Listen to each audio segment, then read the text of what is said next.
What originally drew you to the energy industry? Believe it or not, I'm an attorney by trade and did not have any energy or utilities experience. And I received a phone call from my governor's chief of staff saying that I was highly recommended for this position, this energy commissioner.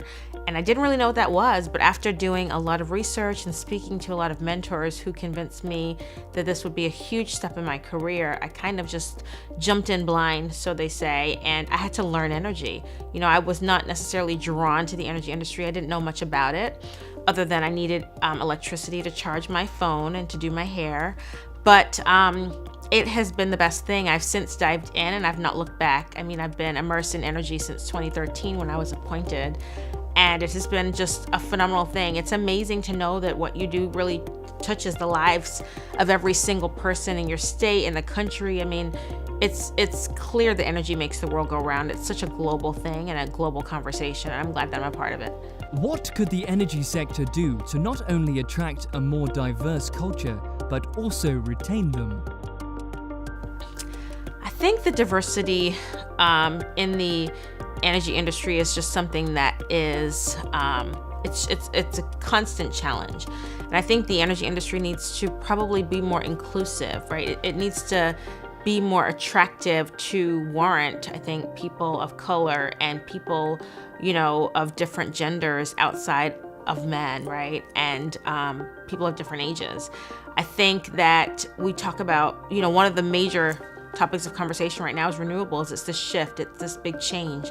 And you can't fully see a shift or a change without diversity of thought, right? Diversity of people brings about diverse conversations and diverse thinking. And I think the energy industry probably needs to, again, just be more inclusive and try to figure out how we can not just, get people of color and women involved, but how can we keep them by the, innovative topics that we have.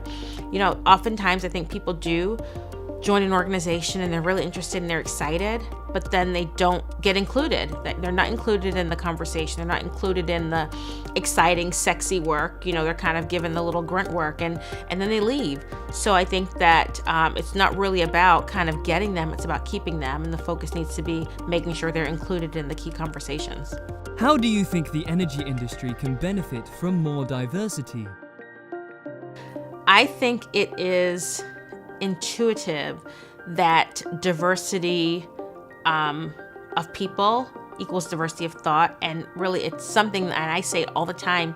It does not just make sense, it makes dollars at the bottom line. Statistics show that having a diverse group of people tends to drive success up by margins, in any company, not just energy. I think that having diverse thinkers, bringing different things to the table, different strategies, very broad thinking people really does allow a company to maximize its greatness or potential. How have you navigated career challenges, and what recommendations would you give to women looking to join the industry? So head on, I realized that I was somebody that didn't look like the average person in the industry, whether that be because I was, Black or a woman or younger.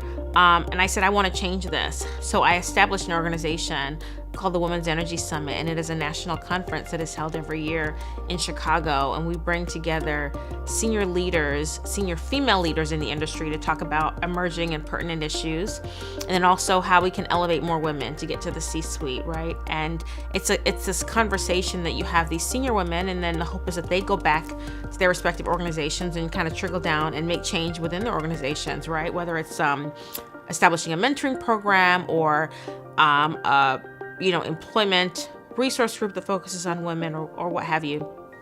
And I think that, and establishing an organization, also the Women's Energy Network of Chicago, which is just a general membership organization for people to support one another, for more seasoned women to support younger women. And that brings me to the end of the other question, which is, what can we do? Unequivocally, women, particularly senior women who have influence and power, should be mentoring other women. I mean, the mentorship piece is key. Once a woman gets to it, people want to stay where they can see themselves succeeding.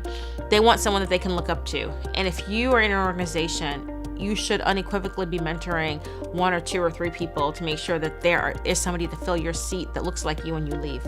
What have you most looked forward to about Gastech 2018? My mantra is your network is your net worth.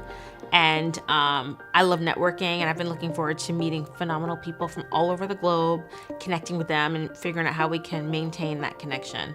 So it's been great.